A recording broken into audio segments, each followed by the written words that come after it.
Glória a Deus. Eu quero cumprimentar os irmãos com a paz do Senhor. Por gentileza, tome o seu assento. Abra sua Bíblia comigo no livro do profeta Isaías, capítulo de número 55. Enquanto você abre a sua Bíblia, eu quero agradecer a Deus pela oportunidade de estar aqui com os irmãos nessa final de manhã, comecinho de tarde. Para a glória do nome de Jesus, estamos na presença de Deus, irmãos, né? Com corona ou sem corona, nós estamos na presença de Deus. O Senhor tem nos ajudado, tem nos sustentado em todo momento. E nós somos felizes com o Senhor Jesus Cristo. Ele faz bem para o nosso coração, não é verdade? O Senhor Jesus Cristo é maravilhoso. Eu quero agradecer também ao nosso pastor pela oportunidade. Muito obrigado, meu pastor, por essa oportunidade de poder ministrar a palavra de Deus. O senhor sabe que eu amo o Senhor muito. A partir do versículo 10 e até o 13, nós vamos fazer uma rápida leitura, depois nós vamos até Êxodo, capítulo 3, e vamos meditar um pouco na palavra de Deus, amém? Versículo 10. Porque assim como descem a chuva e a neve dos céus, e para lá não tornam, mas regam a terra, e fazem produzir e brotar e dar semente ao semeador, e pão ao que come, assim será a palavra que sair da minha boca. Ela não voltará para mim vazia, antes fará o que me apraz e prosperará para aquilo que a enviei. Porque com alegria saireis e em paz serei guiados. Os montes e os outeiros exclamarão de prazer perante a vossa face, e todas as árvores do campo baterão palmas. Em lugar do espinheiro crescerá a faia, em lugar da sarça crescerá a murta. Isso será para o Senhor por nome e por sinal eterno que nunca se apagará. Amém.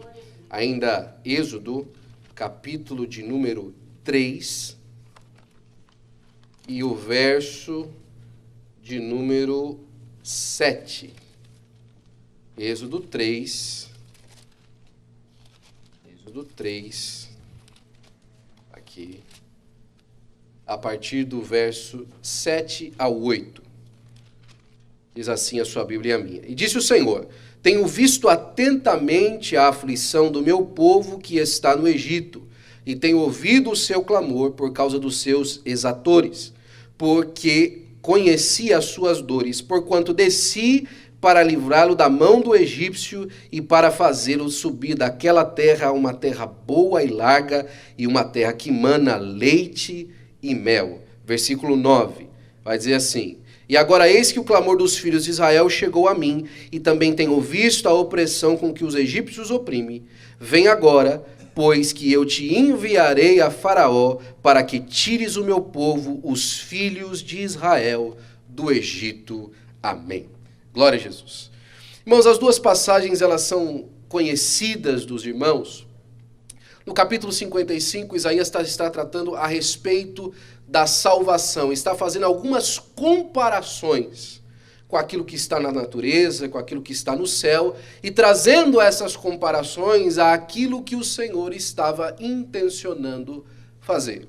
E a primeira leitura mais conhecida que essa, trata do momento do chamamento de Moisés por Deus para livrar o povo do Egito. Eu gostaria de, rapidamente, irmãos, fazer uma retrospectiva com você sobre a situação do Egito, né? Você sabe que Deus havia prometido a Abraão que o povo passaria por um tempo de escravidão e depois Deus enviaria a ele esse livramento, seriam 400 anos de escravidão. Você sabe que as gerações de Abraão passou, veio Isaac, veio José, eles foram morar na terra, né? Veio Isaac, veio Jacó, veio José, eles foram morar na terra do Egito, passaram por muito tempo lá, se levantou um novo governador do Egito que não conhecia, um novo faraó que não conhecia a história de José. O povo termina como escravo, e no meio desse momento de escravidão, no meio desse momento de escravidão que eles estavam passando, você vai lembrar da história muito bem. O povo começa a aclamar a Deus para que Deus enviasse livramento. É isso que Deus está dizendo no capítulo 3, que ele ouviu o clamor do povo. Mas antes que alguma coisa acontecesse, antes que um sinal no céu aparecesse, antes que alguém se levantasse no meio e apontasse para outra pessoa que seria, A história começa dizendo no livro do Êxodo que Deus manda uma criança na casa de uma família que não era bom que eles tivessem mais um filho, né? Eles já tinham 2, um casal, e agora nasce o terceiro, um menino, fora do planejamento de Faraó, mas de acordo com o planejamento de Deus. Estava fora do planejamento dos governos, das nações, mas Deus havia planejado que aquela criança nascesse na casa de Joquebede e Amrão. A Bíblia vai dizer em 2 ocasiões, e aqui o que a gente tem mais na mente é aquela de Hebreus, que os pais de Moisés viram que o menino era formoso e guardou o menino dentro de casa por 3 meses. Agora eu pergunto para você, principalmente eu que sou o pai talvez mais fresco que está aqui hoje. Que pai que não acha o filho formoso? Né? Qual pai que não olha para o filho e fala assim, que coisa mais linda, né? Mesmo que nasça com cara de joelho, que pai que não acha que o filho nasceu bonito? Mas a Bíblia vai dizer que para os pais dele, esse era o sinal de alguma coisa que eles precisavam de fazer diferente. Eles precisavam, naquele momento, desobedecer a ordem. Que a ordem era, não tenha filhos e entregue os seus filhos para que ele seja morto, para que ele seja extirpado aqui do meio do convívio. Mas naquele momento, os pais de Moisés decidiram esconder o menino até que não fosse possível. Você conhece a história, talvez algum vizinho tenha essa... Eu imagino, né? Às vezes alguém me fala assim, a sua Bíblia é ilustrada? Mas a gente imagina, né, que talvez algum vizinho tenha ouvido o menino chorar e tenha falado assim, rapaz, esse Amrão, essa Joquebede vai acabar trazendo problema pra gente, que esse menino aí. Talvez algum vizinho tenha ouvido a criança chorando, talvez entre eles tenham discutido, será que nós devemos fazer isso? Talvez nós vamos causar um problema para a família inteira por causa desse menino. O fato é que a fé daquele casal prevaleceu, eles guardaram o menino, e o menino acaba na casa de Faraó, cresce dentro da casa de Faraó, conhecendo o melhor da terra do Egito, e dado o momento, ele, por conta de querer fazer as coisas no momento que ele achava propício, em vez de viver o Kairos de Deus, ele tenta fazer as coisas no Cronos dele, coloca a mão no lugar errado e acaba precisando ficar exilado. Isso é uma dificuldade, não é, irmãos? Quando nós agimos de maneira que parece que nós estamos colocando em jeopardy, né? Em problemas, o planejamento de Deus para a nossa vida e para aquilo que Deus quer fazer através de nós. Fato é que a história percorre, Moisés foge com 40 anos e agora ele está cuidando das ovelhas do seu sogro, né? Ele casa com uma mulher fora da sua nação e agora está cuidando das ovelhas do seu sogro. Eu sei que a maioria de nós aqui, dos nossos irmãos, já são pais de família, esposos, cabeça de lar. E você sabe que uma coisa ruim para você é depender das posses de outra pessoa para cuidar da sua família. Abraão estava nessa situação. Moisés. Moisés estava nessa situação. Ele dependia do rebanho do seu sogro para trazer sustento à sua casa. Moisés agora, e nós já pregamos isso outra vez, era uma sombra daquilo que tudo ele tinha pensado que Deus faria na sua vida. Daquelas grandes promessas que Deus disse que teria para si. Moisés estava numa situação difícil, então aos 80 anos de idade, Deus aparece para Moisés e numa paráfrase ele fala assim, ele diz assim, olha, Moisés, para mim chega. Olha, eu já ouvi que o povo está passando por dificuldade e a minha paciência quanto a essa situação chegou ao limite e eu desci para livrar.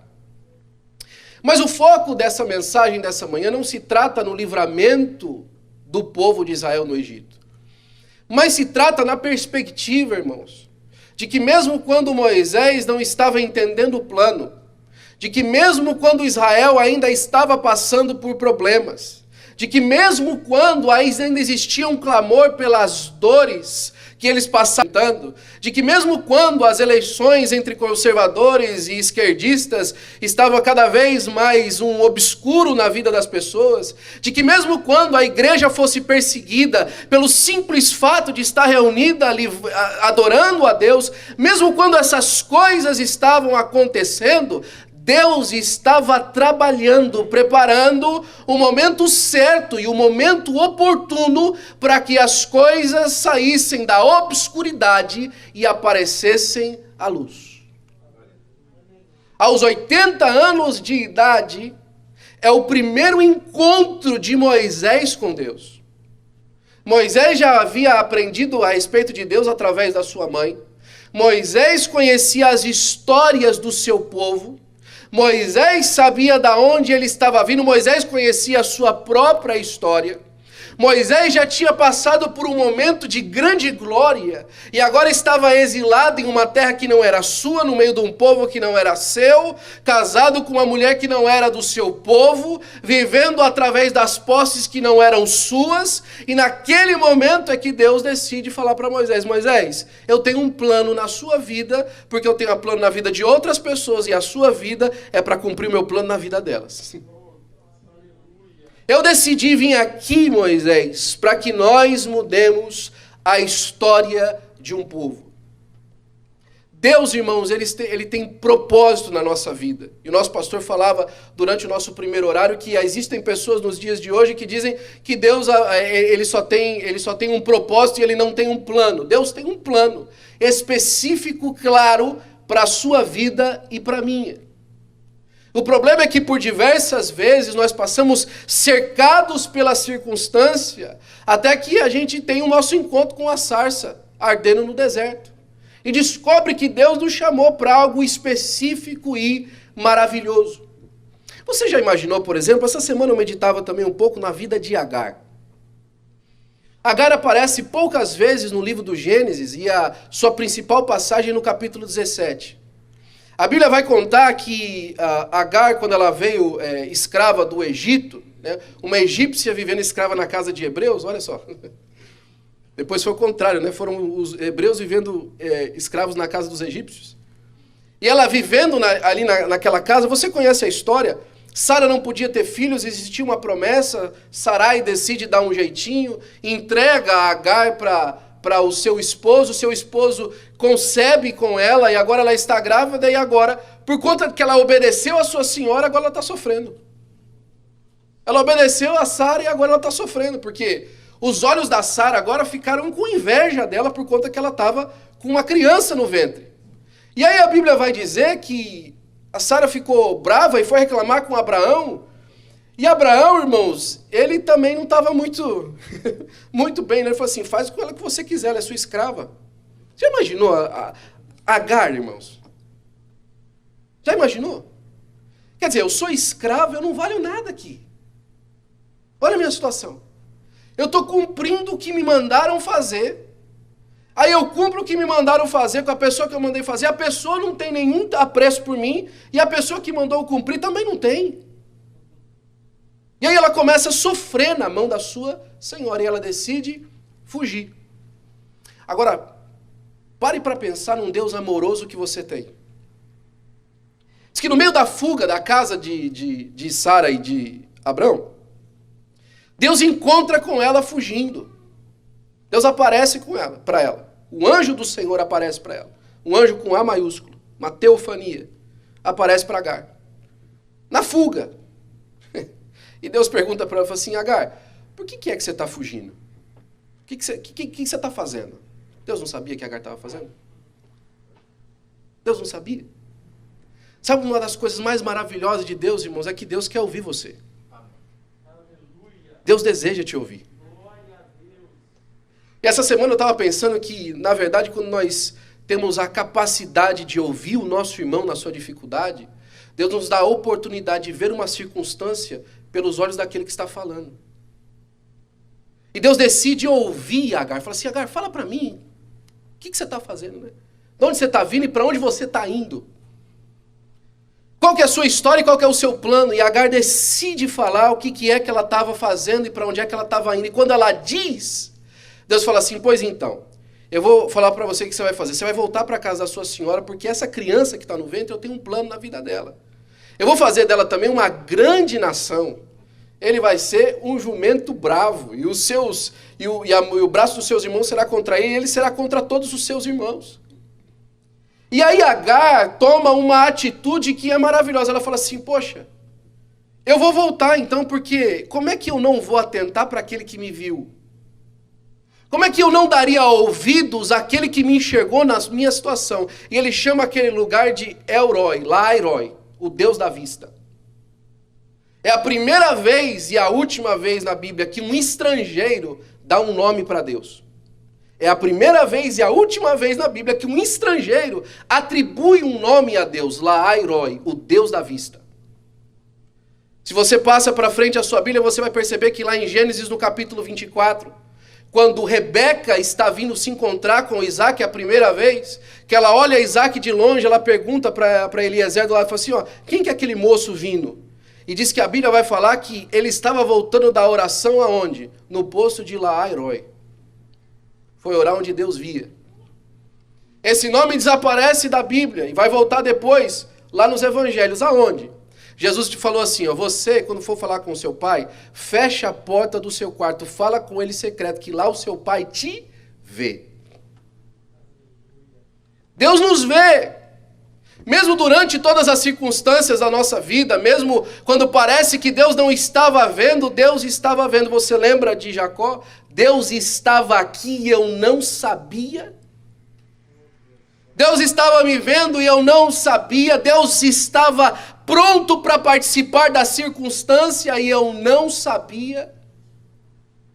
Quanto tempo nós passamos fechado na nossa casa e Deus está nos vendo, nos mostrando o seu propósito e nós não estamos vendo. Nós não estamos vendo que Ele quer transformar nossa família. Nós não estamos vendo que Ele quer fazer daquele momento um momento sem igual para que a partir daquele momento as coisas sejam diferentes. Nós não estamos prestando atenção que através das muitas tribulações, Deus está nos mostrando que o que realmente importa é entrar no reino de Deus. E as coisas vão se agudizando, os problemas vão se levantando. E Moisés estava agora de frente com a sarça ardendo. E ele recebe um chamamento de Deus para transformar a sua vida. Eu gosto, irmãos, quando Deus explica as coisas na Bíblia, porque Ele deixa bem claro. E essa é o motivo do nosso texto de Isaías 55. Às vezes nós temos dificuldade de entender o que é que Deus está fazendo e por que as coisas no nosso paradigma demoram tanto tempo e no tempo dele parece que Ele disse as coisas e as coisas já estão feitas, né? A dificuldade de nós vivemos o kairos de Deus, o tempo de Deus no nosso dia a dia, no nosso cronos, no nosso tempo contado. Você vai vendo as horas passando e você fala assim, não vai estar tempo do Senhor fazer tudo isso que o Senhor vai fazer. Se o Senhor demorar mais um pouco, não tem carne que subsiste. Não tem como a gente conseguir passar pelo que a gente está passando se o Senhor não mostrar alguma coisa logo. Se o Senhor não der um socorro rápido. E o povo de Israel está clamando e Deus manda uma criança na casa de Joquebede. E o povo de Deus está clamando e ele fala assim, olha, esconde o menino. Poxa, mas se é Deus que está mandando, faz público logo. Se é Deus que está mandando fazer, faz na frente de todo mundo. Não, mas é escondido na casa que Deus estava preparando. Era escondido no palácio, adotado por uma outra nação, é que Deus estava preparando. Escondido dos olhos de quem queria matar, Deus estava preparando daqueles exatamente a quem Deus usaria para livrar o povo de Israel. Os egípcios queriam matar o libertador, e Deus estava usando a casa dos egípcios para criá-lo. Os egípcios queriam mudar a vida daqueles que eles agora estavam escravizando, e Deus estava trabalhando para mudar a vida do seu povo para a glória do nome do Senhor Jesus Cristo. Me dá um pouquinho de retorno nesse microfone aqui, fazendo um favor. Um pouquinho de retorno nesse microfone, por gentileza. Quando nós observamos Isaías capítulo 55, como nós estávamos falando, a gente percebe muito claramente que o Senhor nosso Deus está explicando como é que Ele trabalha no envio da sua palavra. E Ele começa dizendo, Ele fala assim, porque é assim, como cai a chuva e a neve. E o produto final dessa sequência que Deus fala é pão na mão de quem tem fome. Agora fala para mim, como é que, quando nós estamos vivendo o dia da chuva, nós conseguimos nos alegrar com o dia do pão na mão de alguém? A maior dificuldade que nós temos é receber de Deus as etapas e nos alegrar com Ele pelo fim delas. É receber do Senhor os momentos que nós estamos vivendo e nos alegrar com Ele o fim, que Ele vai trazer todas as coisas preparadas e resolvidas ao seu tempo. Nós estamos olhando nos dias de hoje e temos que viver separados e tantas coisas apareceram na nossa vida de que a gente não estava planejando e nem querendo. Né? Quando alguma coisa aparece que nós não estávamos planejando, mas é bom, né? Mas quando nós não estávamos nem planejando e nem querendo, e nós somos obrigados a viver com ela. Você já imaginou? Talvez alguém no dia da chuva, mas chuva hoje, logo hoje, chuva. Mas neve hoje, já não basta estar frio, tem que mandar neve. Quer dizer, já não basta os problemas que nós vivemos como imigrantes, agora por causa dessa pandemia vamos ficar sem trabalho. Já não basta que os nossos irmãos não conseguem documento, agora quer fechar as portas de todo mundo que vem para cá e ninguém mais renova nenhum tipo de documento imigratório. Quer dizer, já não basta a igreja ser perseguida pelo fato dela ser igreja, agora ela não pode nem agora estar aberta como instituição, porque já é um problema para todo mundo. É o dia da chuva e da neve, onde Deus está regando porque os olhos dele estão na colheita. E o tempo vai passando, ele fala assim, a chuva vem e ela prepara a terra para o que semeia. Quem semeia está feliz agora. Quem semeia está se alegrando agora, porque ele sabe, o Senhor está preparando alguma coisa para algum dia logo próximo. O Senhor está preparando a terra porque algo vai acontecer. Moisés, quando recebeu a palavra, como qualquer um de nós não entendia. Por que eu, Senhor? Por que o Senhor não manda outro? Eu não sei falar. Eu não tenho condições. Eu estou nessa situação, eu sou imigrante. Lá ninguém gosta de mim. Eu sou pesado de língua, eu não sei falar direito, as pessoas não vão entender o que eu estou querendo dizer. Por que eu? Porque Deus mandou o dia da chuva para que você fosse uma semente germinada, Moisés. Você está brotando. Você está brotando numa terra que até pouco tempo atrás era seca, mas Deus está mandando uma chuva e você está brotando para a glória do nome do Senhor Jesus Cristo. É difícil de acreditar no dia de hoje. É difícil de perceber no dia de hoje.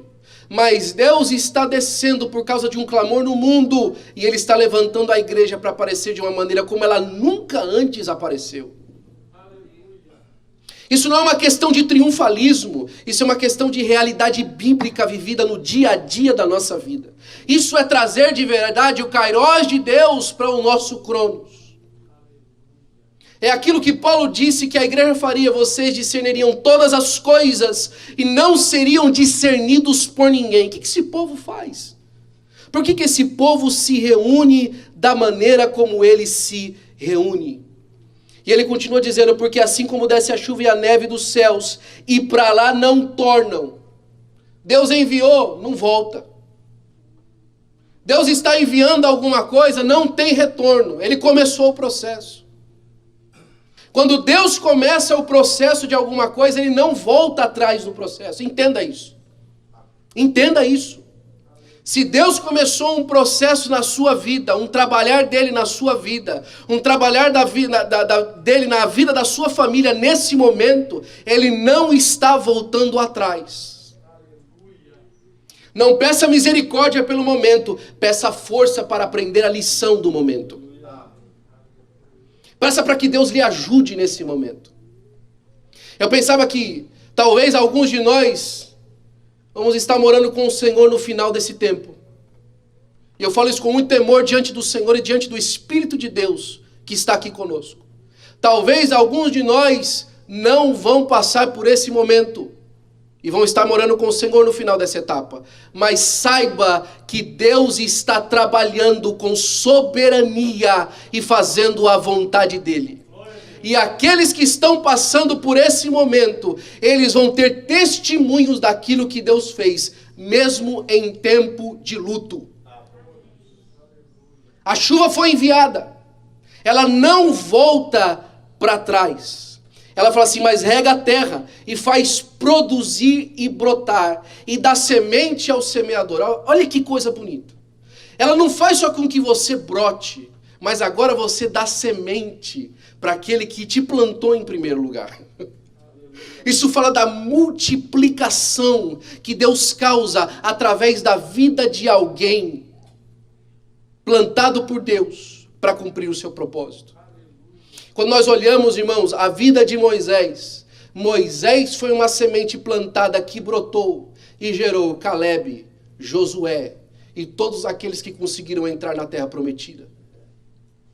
Moisés germinou e deu semente a quem o semeou. Ele preparou uma nova geração para continuar servindo.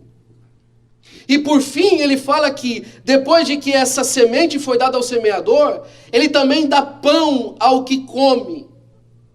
Porque agora a semente juntada com eu, você, a minha, você e a todos os irmãos, nós agora podemos ser amassados e sai farinha, e a farinha gera pão, e o pão ele sacia a fome de quem está faminto no deserto sem esperança. Nós somos a solução desse mundo que aí fora passa por essa circunstância sem esperança, sem saber para onde vai, sem saber o que vai fazer, sem saber como vai resolver. E aí Deus começa a explicar como nós estávamos falando. Ele fala que depois de mostrar todo esse processo de como as coisas acontecem, todo esse processo natural da água virando pão, ele mandou água, mas o propósito dele era o pão na mão de alguém. Ele fala assim, assim será também toda a palavra que sai da minha boca. Assim também é tudo que eu faço e tudo que eu falo. Você acha mesmo que Deus está perdido na pandemia? Você acha mesmo que Deus não sabe o que está acontecendo nesse tempo? Você acha que Deus está como aquele... Não sei se eu posso chamar de pastor, que o nosso pastor falou agora há pouco. Aquele homem que disse que Deus também estava com o lenço chorando por causa do tsunami que aconteceu na Indonésia. Você acha mesmo que Deus não escreveu cada capítulo da história da humanidade e conhece todos eles? Ele está assistindo do céu, mas ele também está trabalhando desde os céus na vida de cada um daqueles que o servem. E aí ele começa a terminar essa parte do capítulo 55 dizendo o resultado. Olha, porque o que vai acontecer é o seguinte, Deus vai mandar uma palavra, ela não voltará para si vazia, ela vai cumprir o propósito pelo qual eu enviei, e o final, vocês vão sair com alegria desse tempo. Vocês vão sair louvando depois desse tempo. Vocês vão sair por aí mostrando aquilo que Deus fez na sua casa, na sua família, no meio dos seus negócios, no meio dos seus documentos, neste tempo que todo mundo está falando calamidade, e você vai falar, Deus está trabalhando.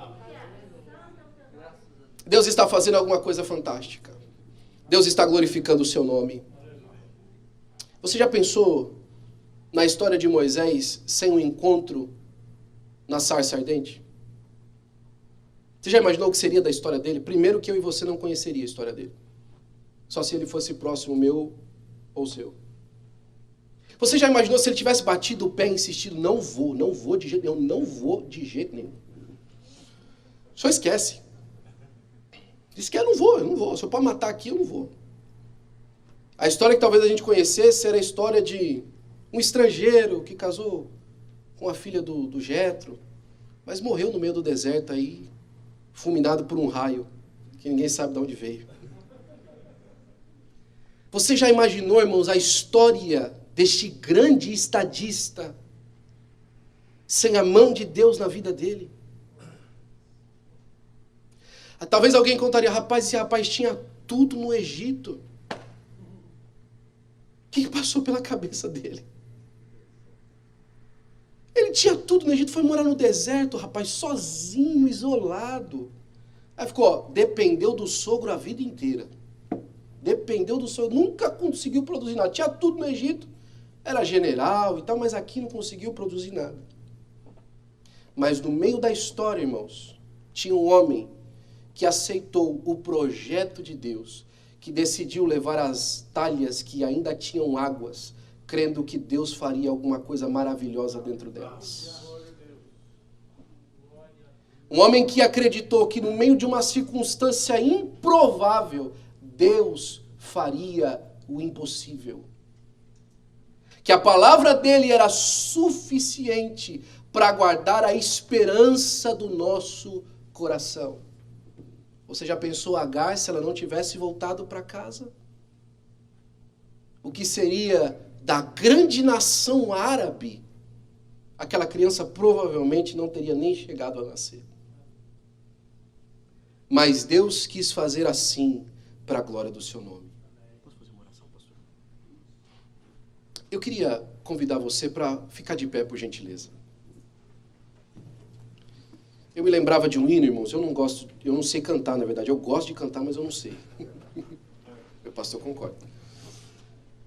Mas como eu gosto muito de cantar, eu vou cantar anyways. E o pastor vai me ajudar. Tinha um hino, irmãos, que me marcou muito a minha adolescência. Era um hino que nós tínhamos, que nós cantávamos nossos cultos, lá na Assembleia de Deus, em Tupã ainda. E ele me faz lembrar, irmãos, desses dias que nós estamos vivendo. Porque ele me fez lembrar que Deus está acima de todas as coisas e ninguém pode parar os planos de Deus. Mas ele me faz lembrar também da minha pequenez. E mesmo assim, mesmo você, Moisés, que amanhã Deus vai usar para fazer grandes coisas. Mesmo no dia de hoje, onde as coisas parecem tão improváveis, Deus se importa com você. Você é uma semente que Deus está plantando para causar uma revolução na história da humanidade através do evangelho pregado. Isso não é uma questão de você achar que você é grande. Não, é você crer que a palavra de Deus que está em você, ela é grande para libertar as cadeias, ela é poderosa para quebrar os grilhões. E Deus vai te usar. Moisés tinha claro e evidente na mente dele que ele não podia fazer nada daquilo. Ele sabia disso. Falou, Senhor, como é que eu vou falar alguma coisa? Mas aí Deus começa a mostrar os sinais que Deus operaria através dele. Eu mandei para você. Ele começa a operar os sinais que Deus tinha enviado para ele. Enviado através dele. E a mudança que Deus causou através da vida dele e através da vida de Agar, trazendo também à luz uma pessoa que mudaria também a história da sua região, que Deus teria promessa a respeito dele. Jamais poderia ser interpretado da maneira como foi, se Deus não ensinasse para Isaías como é que ele trabalha na sua palavra. Como é que ele faz com a sua palavra. E é por isso que eu me lembro desse hino que eu queria cantar com você. Tu és soberano sobre a terra, sobre os céus, tu és Senhor absoluto. Tudo que existe e acontece, tu sabes muito bem. Tu és tremendo. Vamos no começo de novo? Tu és soberano sobre a terra, sobre os céus, tu és Senhor absoluto. Tudo que existe e acontece,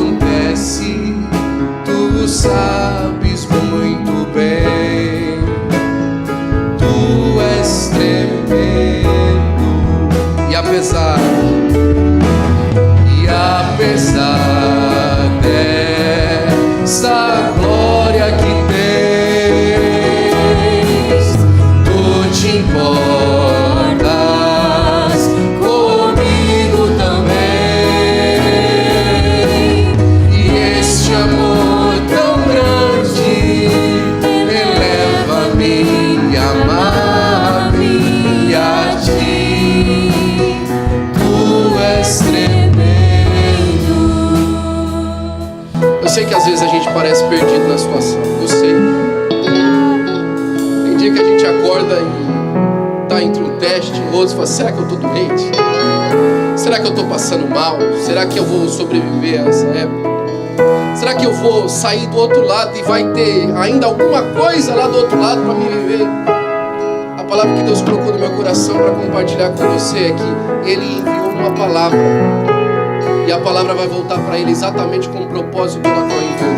E o resultado é alegria para o meu, para o seu coração, para a sua família, para a sua casa, para aqueles que você vai alcançar para o Senhor Jesus Cristo. É transformação das vidas. Se você tem vivido com um coração pequeno nos dias de hoje, eu gostaria de convidar você aqui à frente. Eu queria orar por você. Eu queria convidar você que sabe que Deus está trabalhando em alguma coisa extraordinária, que você está falando assim, eu não sou digno desse tempo que o Senhor vai fazer.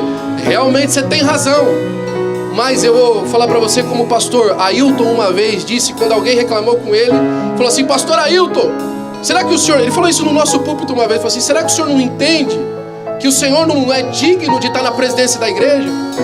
Aí o pastor Ailton olhou para a pessoa e falou assim, eu sei, mas eu vou fazer o que se Jesus cismou comigo? Ei, eu sei que o que está à frente é muito maior do que aquilo que a gente acha que a gente consegue, mas Jesus cismou com a gente. Mas Jesus decidiu dar uma palavra em nosso favor, é uma palavra a respeito de nós, para algo que nós vamos fazer para Ele, e ponto. Tem dois lados dessa história. Ou você abraça e entende que a palavra dele é poderosa, ou irmão, desculpa, mas vai ser triste não ter você do nosso lado nessa caminhada, porque nós vamos chegar lá para a glória do nome de Jesus. Ele é soberano sobre toda a terra, e apesar da nossa pequenez, Ele se importa com a gente. Ele olha para nós e se importa conosco. Ele não se importa só com o presidente da nação ou com as grandes autoridades, não. Ele se importa com você, na coisa mais simples da sua vida.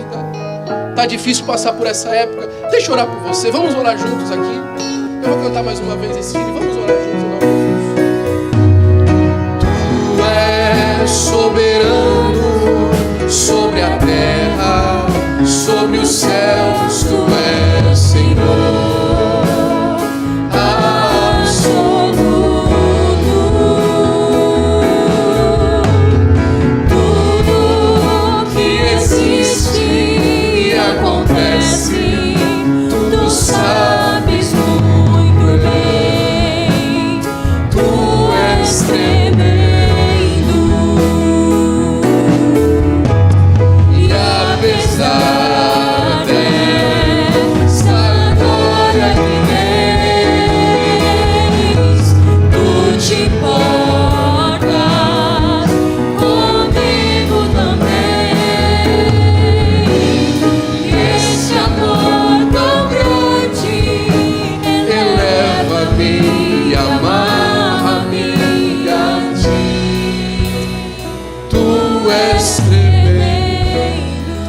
Te dar graça, Senhor, pela bondade do Teu coração, Senhor, de se lembrar das nossas vidas, ó Pai, no dia de hoje, Senhor.